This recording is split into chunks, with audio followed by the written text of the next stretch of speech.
Thank you very much for joining in. So this is a song by one of our Vaishnavacharyas. His name is Srila Bhaktivinod Thakur. Who hasn't heard of Bhaktivinoda Thakur? So, you can see this is Srila Prabhupada. Here also. There's another picture somewhere here.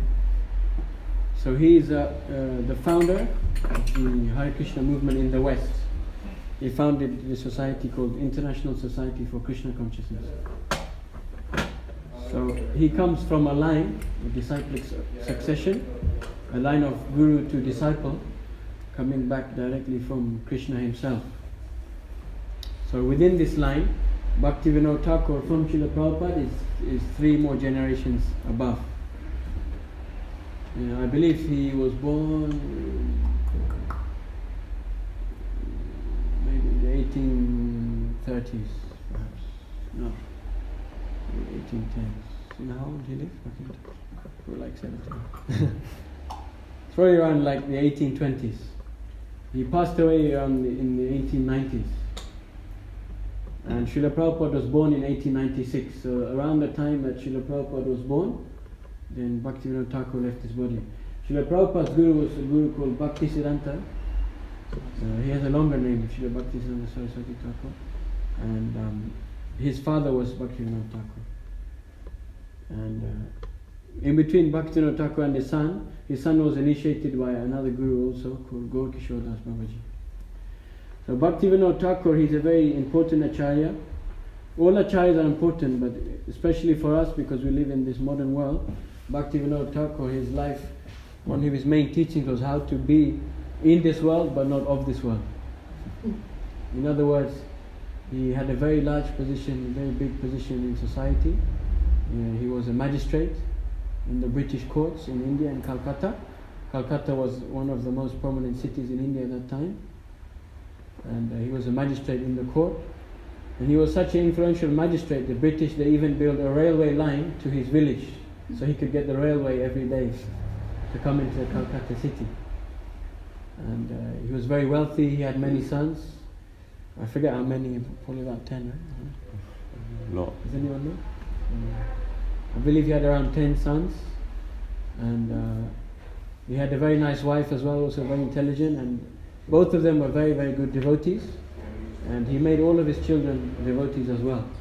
So Bhaktivinoda Thakur, he not only was he very expert in Bengali, his local language, he also spoke Hindi, he also spoke Persian, he also was very fluent in English as well, which at the time to be bilingual was not such a big shock, because many people they spoke their state language and Hindi, but he also spoke English and Persian, which only very, very highly educated people spoke at the time.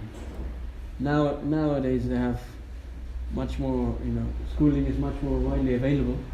But in those days, generally you didn't really learn languages, which one from the region you grew up in, or at least which one the national language. So he was very well respected. Not only he was a very expert magistrate, he would do his work very diligently, and he would finish cases very quickly and without mistakes. But he also was a very spiritual person. During his youth, he was searching for different things in life. He was looking at Christianity, he was looking at different cultures, he was reading texts from different parts of Europe. Because at that time, the British were colonizing India, so they were basically telling everyone that everything which came from England is good and everything which came from India was bad. So he was looking at religion from the West and different philosophies, Greek philosophy, he was looking at many things. And ultimately came to the conclusion that the deepest philosophy he could find was in the text of the Bhagavad, which is the Srimad Bhagavatam, the Vedanta knowledge. In India there are many different schools of Vedic philosophy, but the Vedanta is considered the topmost and the most authorized.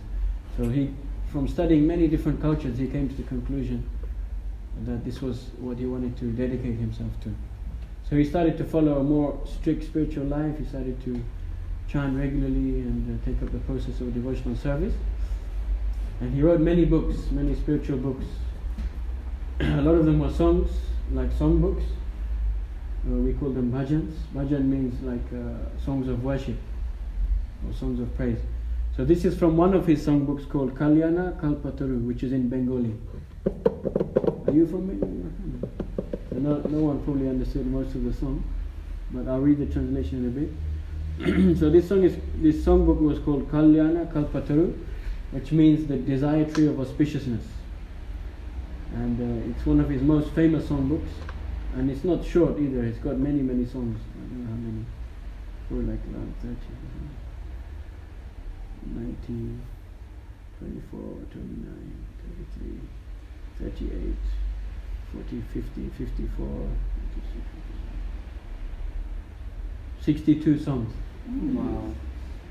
So many songs. And Bhaktivinoda Thakur, he wrote these songs to make spirituality accessible to the modern people, because he himself was a family man, and he spent so much time going to work every day. He spent so much time in the office, and he had many children. He spent so much time looking after his family, so he wanted to make Krishna consciousness and this knowledge very easily accessible and easily relatable to the modern people. So he wrote these songs. Some of them are more esoteric, and some of them are just about his own personal struggles in life with lust, anger, greed, and how he conquers them by the fire of devotional service. They say the fire of devotional service can burn away all the impurities in the heart. Just like when you put something in the fire, it burns away all the impurities.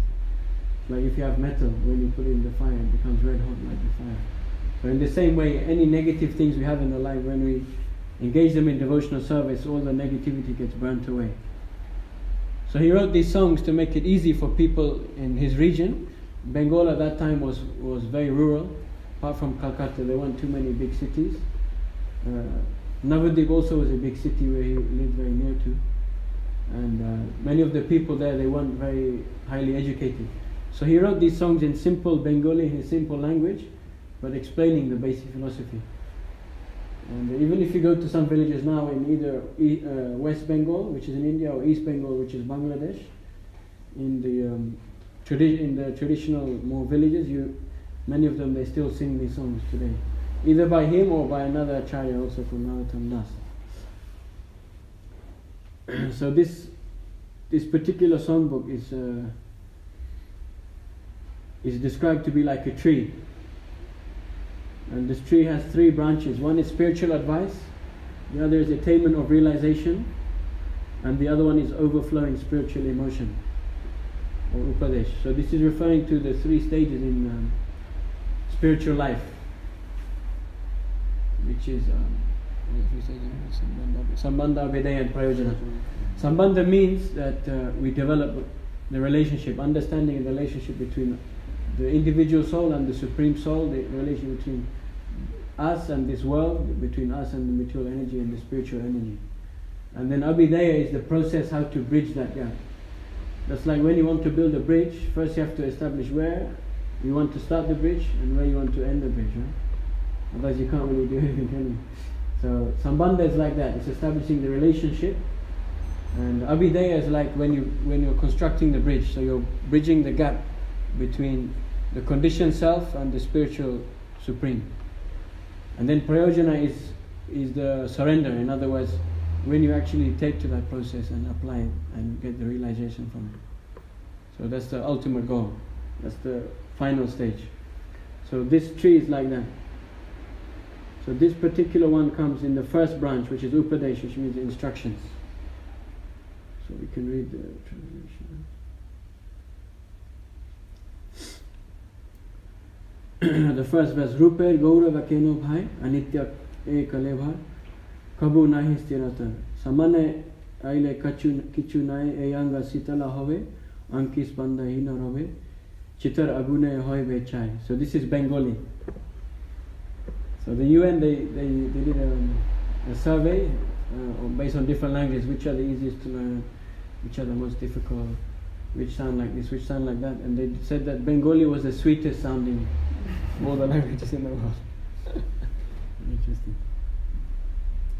So the first verse, he's saying, O mind, my dear friend, why is your bodily beauty such an object of your proud vanity?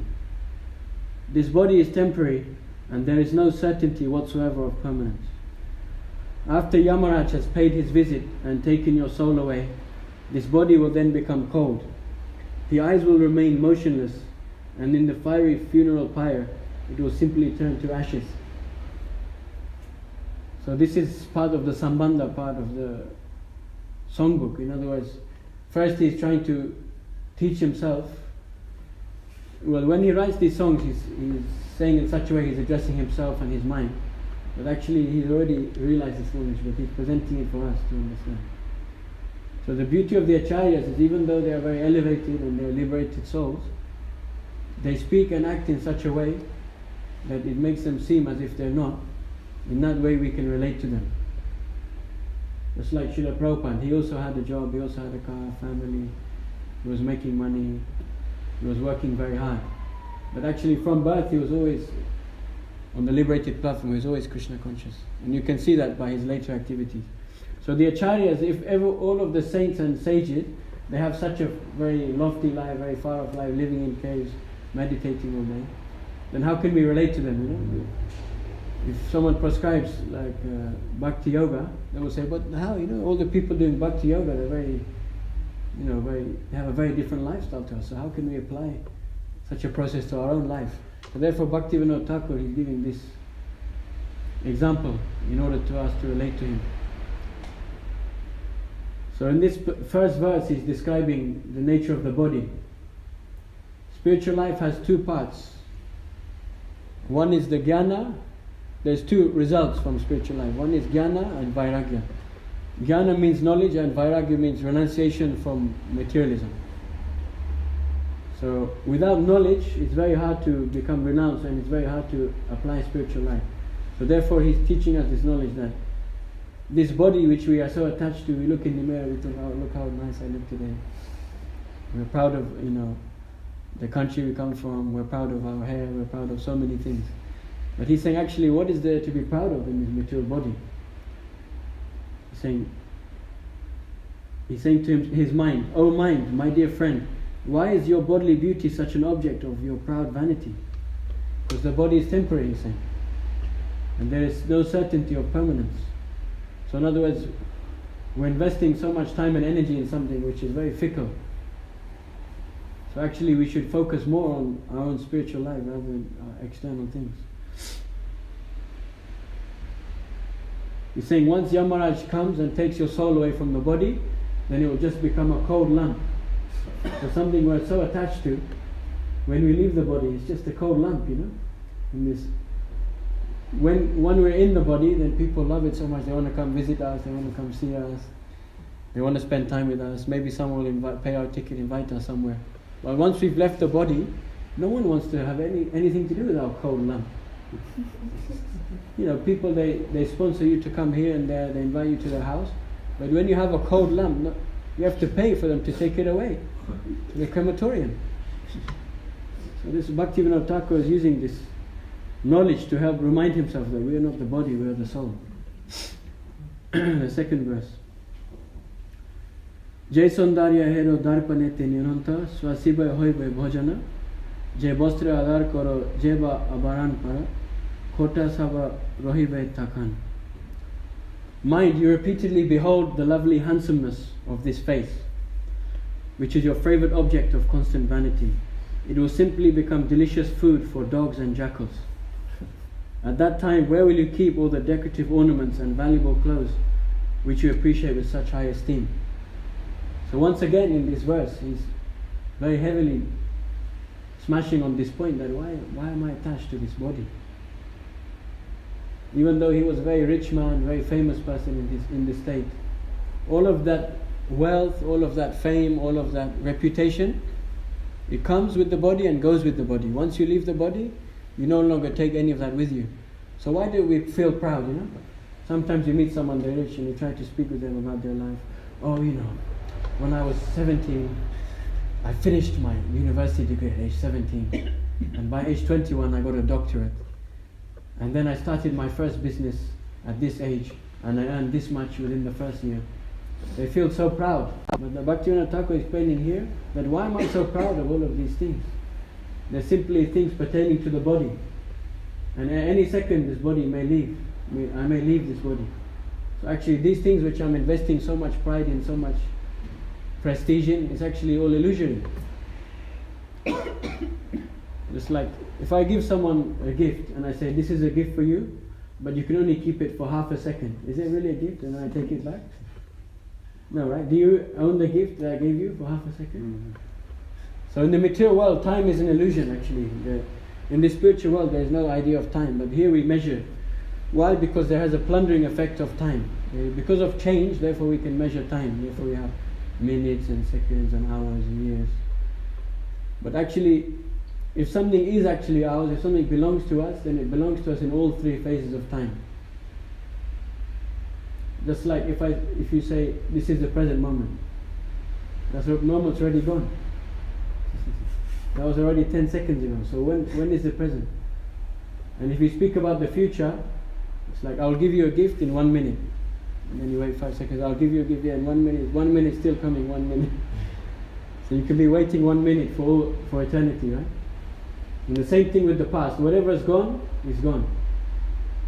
So therefore what is ours is what we have now, what we've always had and what we'll always have, which is our consciousness.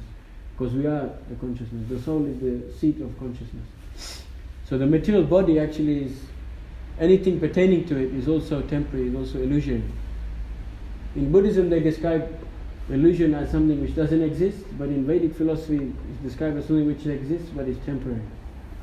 In other words, for practical purposes, it's almost like it doesn't exist.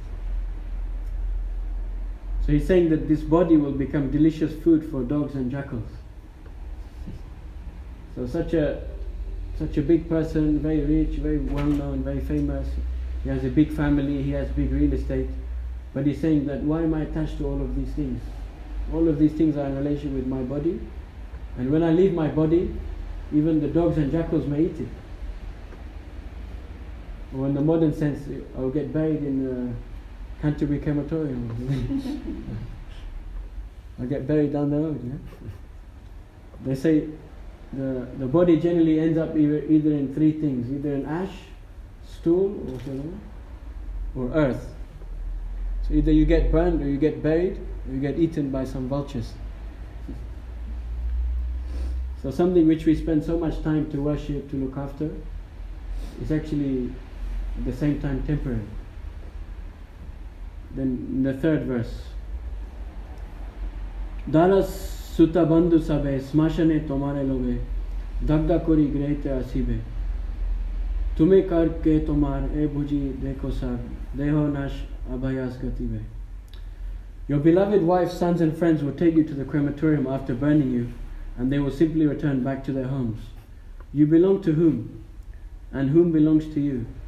Now just try to grasp the essential significance of all of this.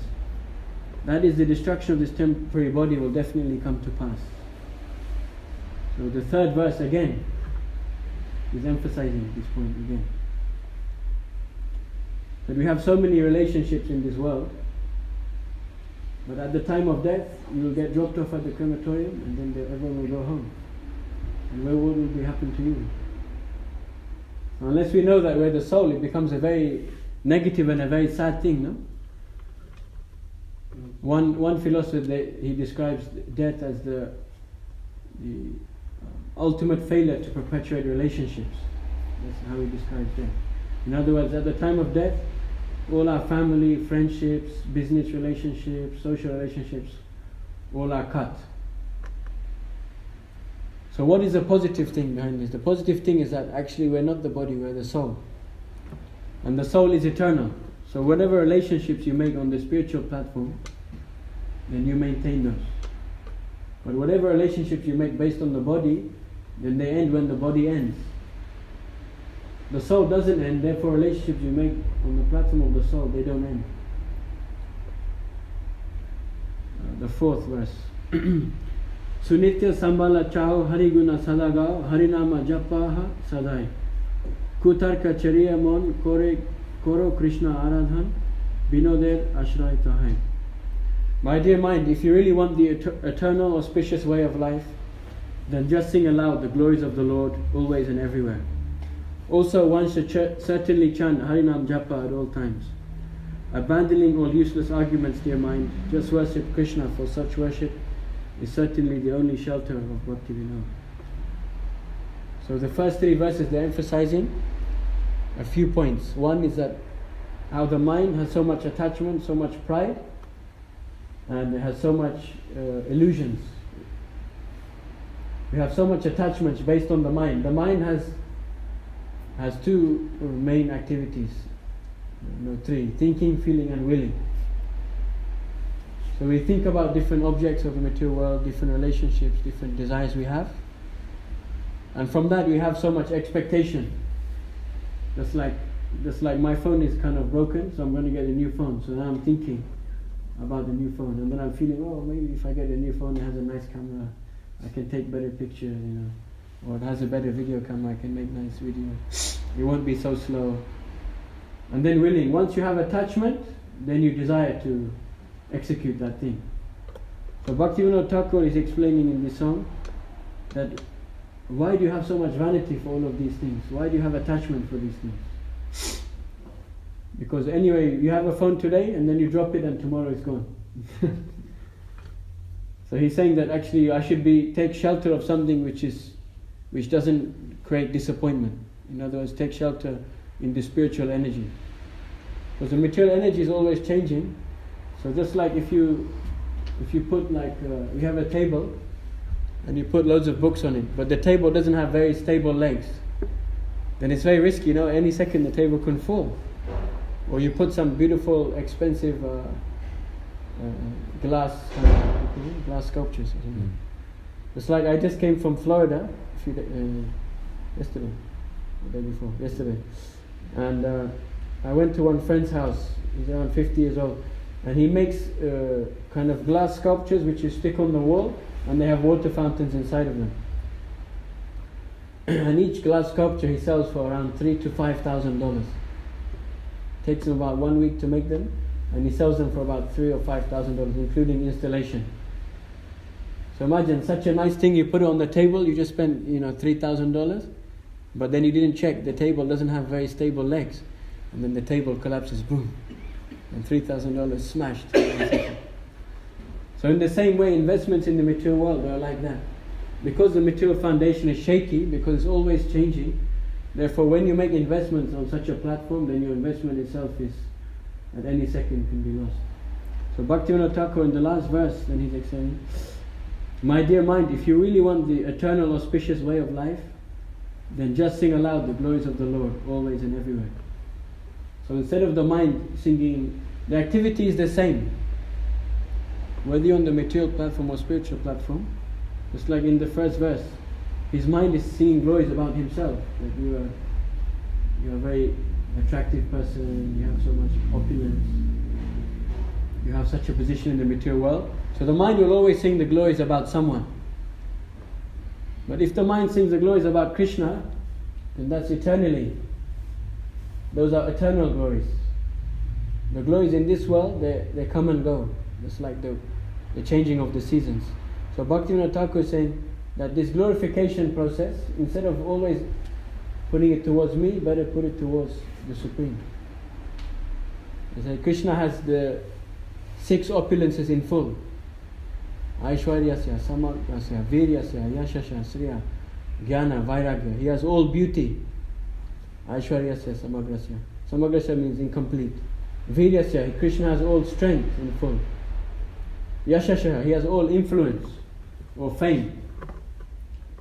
That's like some people in this world, they have a little bit of influence, right? Some people, they're famous, or they have some governmental position, or they have some social position, so they have a little bit of influence. But that influence, it comes and goes, right? That's like when you're at school, you have different, what do you call them? Different crews or something? You have different social cliques, basically. Squad. You have squads, or you have like, what's another one? What do they use? I can't remember. Cliche, no. No, not cliche. You have different groups. Some people are cool, some people are not cool. The people, when I was at school, everyone thought was cool. They were the most muscly guys, they were the most beautiful girls in that crew, they had the biggest parties. When they left uni, one, he started working at McDonald's, and one, she started taking drugs. And then once she got pregnant, she doesn't know who got her pregnant.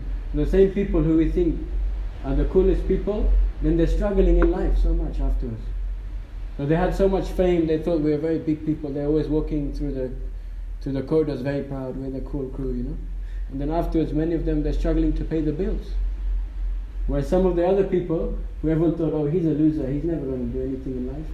They become big doctors. Some of them, they're now doctors or lawyers, you know.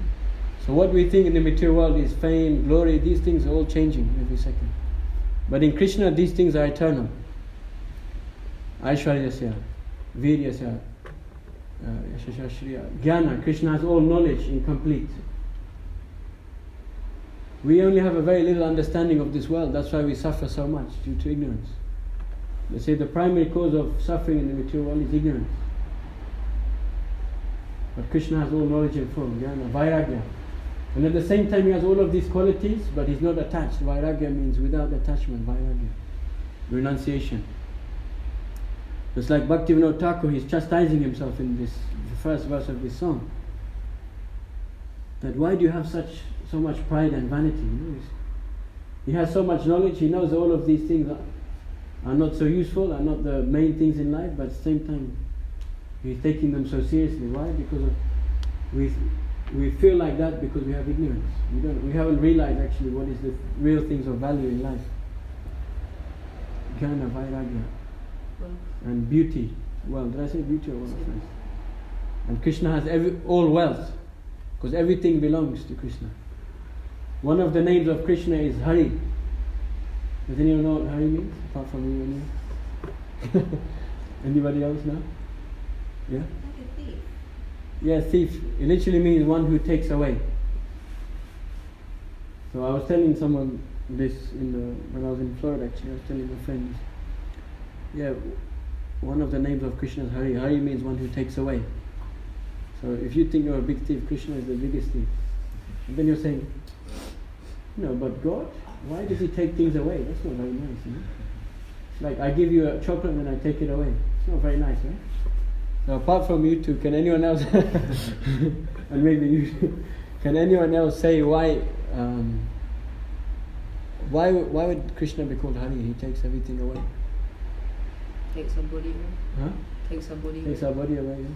But why is that a good thing? Like God is all good, right? So why, if God takes things away, why is that good? The simple answer. If we're really attached to our family or our house, and he takes away the house, and we have to go somewhere else, we realise that, okay, that wasn't the source of my happiness. And we think, okay, it's okay, I've got my family, and then family goes away. But you realise that you're still there anyway, so happiness is not in those things. Mm. That's a good answer. Any other suggestions? Opportunity to go to Godhead. So these are all right answers. But the more esoteric answer is actually the only thing Krishna takes away is ignorance. Because just like, can I take away an iPhone 5 from you if you don't have one on you? No, right? Can I take away a Mercedes-Benz from you if you don't have one? So actually nothing in this world belongs to us. So what was he going to take away anyway? What's Krishna going to take away from you? What do you own? Nothing, right? Everything belongs to Krishna. Everything is Krishna's energy. Everything emanates from Krishna. As Krishna says in the Bhagavad Gita, everything comes from me. So everything is Krishna's property, but he's given it to us on loan. He's given us a chance to use it because of our desires to enjoy the material world. But actually everything belongs to him anyway. So what he takes away is ignorance. Ignorance means that I am identifying this house is mine, this car is mine, this job is mine. But let alone belonging to God, the government can come one day and knock on your door and say, you haven't been paying your mortgage payments, you're losing your house today. So in the material world, even if we think it's ours, it's slipping out of our hands anyway. Even the body, we can say, okay, I don't own my house, I don't own my car, I don't own my family, they pretty much own me, they're the ones that take everything from me. I feel like I give more to them than they give to me. We can have so many ideas, but we can say, okay, at least the body belongs to me, right? But if you look in the mirror, you keep looking in the mirror every 10 years, you're 10, 20, 30, 40. You keep looking in the mirror, and one day the mirror's going to be there, but you're not going to be there anymore. No one's going to be looking in the mirror, because you're going to be gone. So if it belongs to you, then why do you lose it? Why does it disappear from you? Just like when you go to the beach, has anyone gone to the beach recently? Probably not. It's freezing. I just saw the beach 2 days ago. Miami Beach. So you pick up sand in the beach, and what happens if you keep your hands open when you pick up the sand? Yeah, you have like 100 grams of sand, and then suddenly it's all disappeared, it's all fallen out of your fingers. So the same thing in the material world. So Bhaktivinoda Thakur is saying, why should I take shelter in my family, invest so much of my... It's not that he's rejecting his family, it's not that he's mistreating his family, he spent so much money on his family.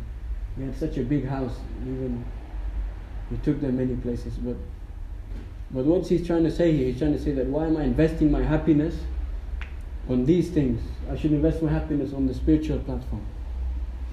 Because that's a platform which doesn't change, which you don't lose. You pick something up and it falls out of your fingers. So what kind of possession is that? It's illusory possession. So Bhaktivinoda Thakur is saying that, let me take shelter of the spiritual energy. Let me take shelter of Krishna, the Supreme Personality of Godhead. So here, if you notice in all of the verses, who is he addressing in the verses? He always says, my dear something.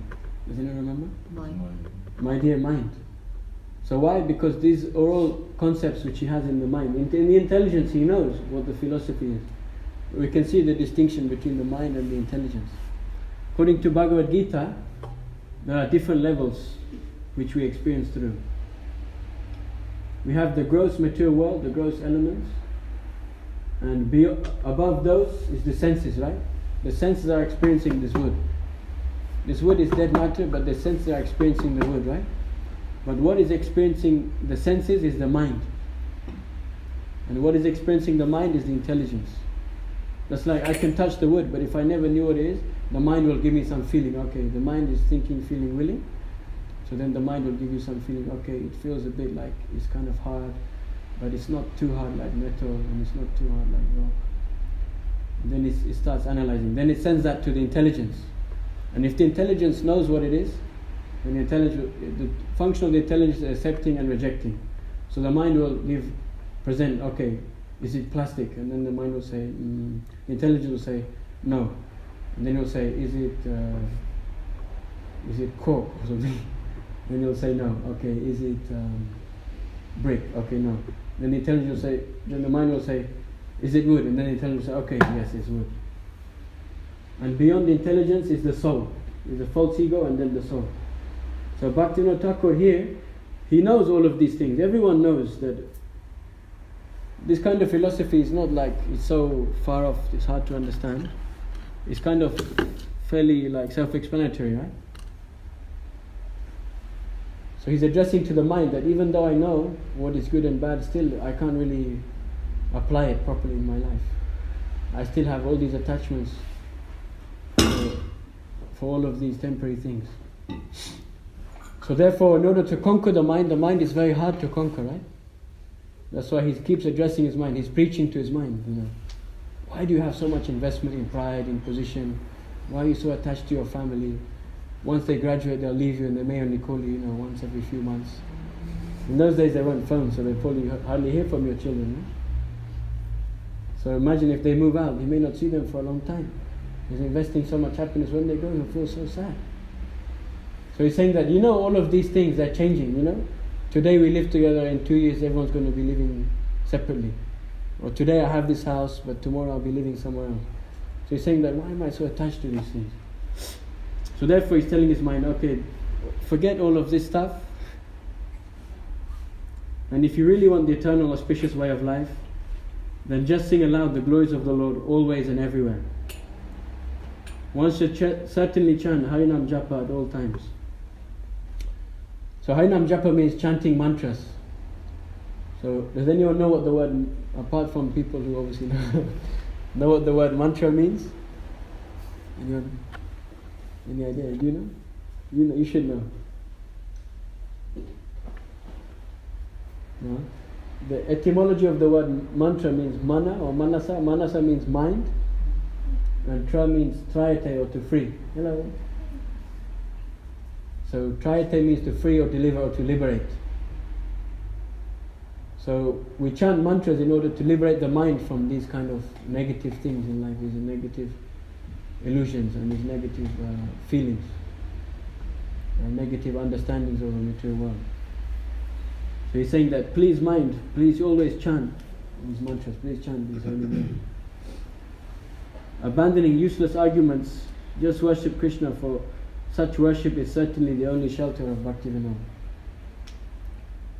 So we can see, when you take shelter of something, the quality of that shelter is based on how much that shelter can reciprocate your requirements, right? It's like if it's raining and you go in the forest and you go into a wooden hut, then the quality of that shelter is based on how much it can reciprocate your requirements, right? If it's not raining, it doesn't really matter if there's a little hole in the roof, right? But if your requirements are that it's raining, so I need shelter from the rain, and there's a hole in the roof, then it cannot reciprocate with what you need. So in other words, in the material world, most of what we think will give us shelter, it cannot actually reciprocate with what we need. What are the needs of the soul? Does anyone know? There are 3 needs of the soul. Of the body in India, they say roti, kapra, makan. Food, roti, clothes and shelter. They say this. So the 3 things which the soul needs, which we need, the self, is to be conscious, to be in knowledge. That's called chit. And the other one is ananda. Ananda means happiness. In other words, we are pleasure-seeking beings. One of the most foundational texts of the Vedas says, Ananda Maya Vihasat, that the nature of the soul is pleasure-seeking. That's why everyone is always seeking pleasure, seeking comfort, right? And the third requirement is, it requires those things, and it requires eternality. In other words, this body does not provide eternality, therefore there's so many problems. That's why so many people are depressed, when people die, when the body starts getting old, when it starts getting diseases. But why, if it was natural to die, then why do people always suffer so much when others die, even fear death? If it was natural, why? That's like, is it natural for you to eat food? So when you eat food, do you suffer or do you feel comfortable, you feel pleasure? Depends what I eat. Huh? Depends. If you eat healthy food in the right amounts and cooked in the right quantity. So, if it's freezing cold weather, do we feel good or you feel a lot of pain in the body? Your skin starts getting dry, cracking. It's like one of our friends, he was out on the street and he was like, his friend was with him, he was like topless in the street. So, is it natural for us to be out in 1 degree weather? Or do you have to make so many preparations in order to balance that? So if something is natural, then you feel satisfied. If something is good for you, then you feel satisfied. But why we feel so much, we have so much issues with ignorance, we have so much issues with distress, we have so much issues with temporality. Why? Because it's not natural for us. The soul is only satisfied when it's in its natural constitutional position. Just like a fish.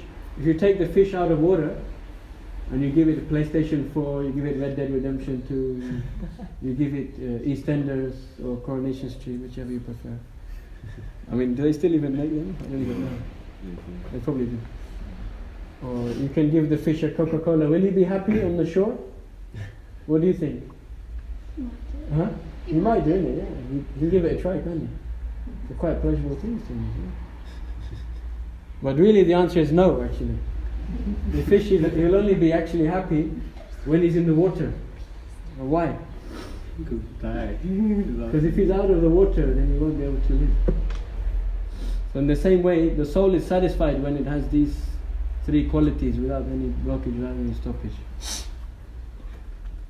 So therefore, what time is the class was going to? 6:30. Okay.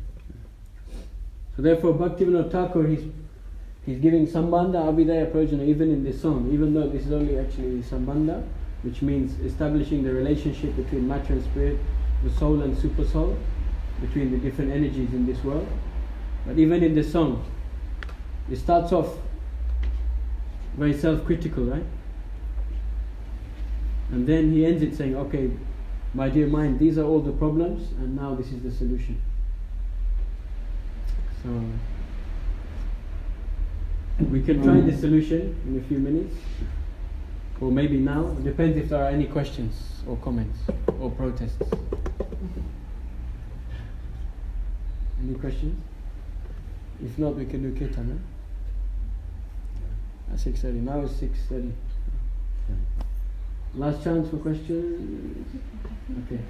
Go ahead. Can you explain a little bit about the difference between mind and intelligence? Yes. A little bit. The function of the mind is thinking, feeling and willing. This is based on the Vedic literatures, based on Bhagavad Gita and the Upanishads. So they give the description that the mind, the function is thinking, feeling and willing, and the function of the intelligence is accepting and rejecting, right? Is that right? Yeah. Were there any more? That's it, right? Just three, right? Yeah.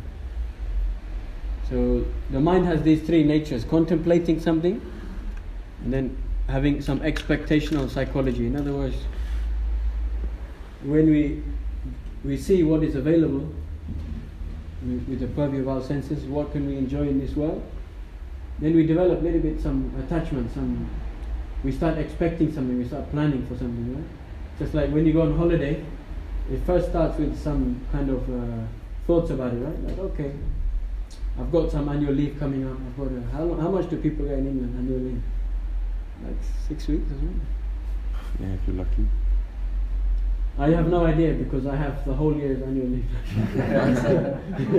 High five.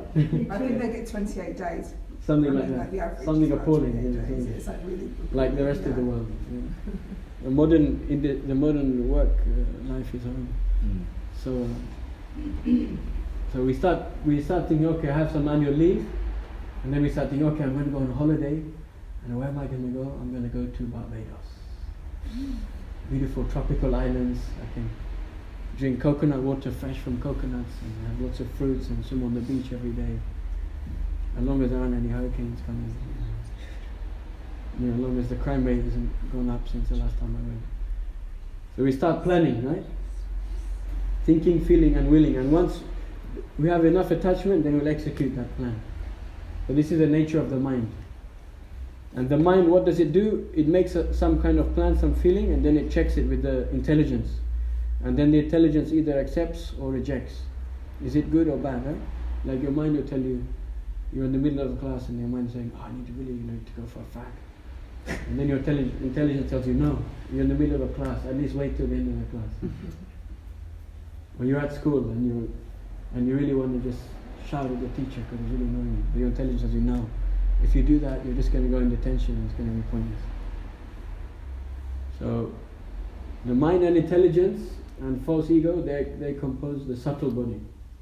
According to Bhagavad Gita, the Vedic literature approaches the self and the coverings of the self in different ways. This is according to the process of Bhakti Yoga. There are other descriptions in more yogi kind of paths within the Vedic culture. Then they have 5 layers of the self. But in Bhagavad Gita it describes mainly 3. The gross body and the subtle body, and then the self proper, the soul. So the gross body means the 5 senses: seeing, smelling, tasting, touching, hearing. And above that, that's the gross body. Above that is the subtle body, which is the mind, intelligence, and false ego. The false ego means this self-centered nature, which we must purify. The false ego is the thing which is thinking, I want to enjoy, I want to control. This is the thing which causes most destruction in the world, right? If you think about deforestation, you think about how much animal slaughter is going on, you think about pollution, you think about, all of the rainforest being chopped down, or you think of rivers being polluted. How many rivers in England are nice and clean that you can go and drink from them? How many? Maybe like 50 or something? At least 20? 5 at least? 1? Not even 1? Must be 1 in Scotland, isn't it? So just imagine what we're doing.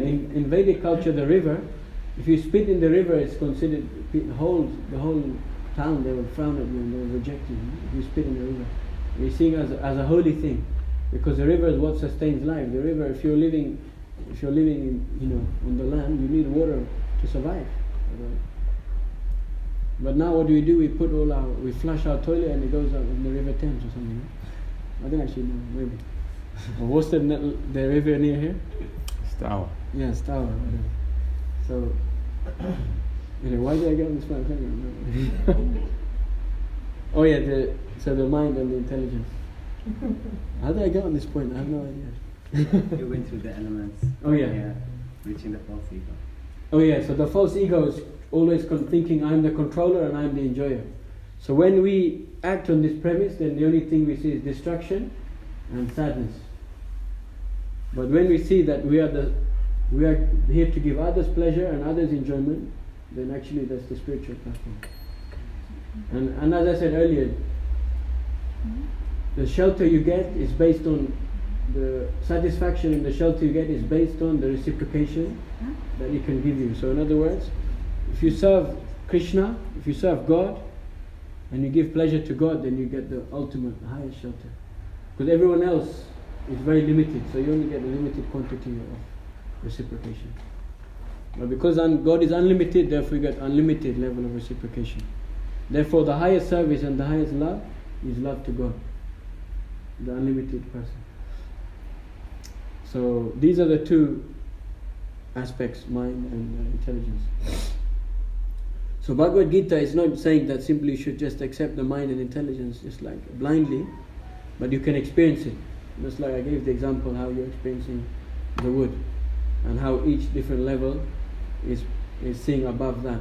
So the senses, the mind is above the senses and is guiding the senses. The intelligence is above the mind, guiding the mind.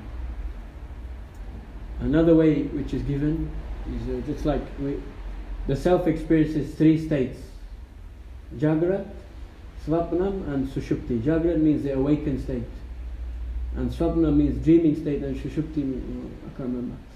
But there's basically dream state and deep sleep state. So you have the awakened state, the dream state and the deep sleep state.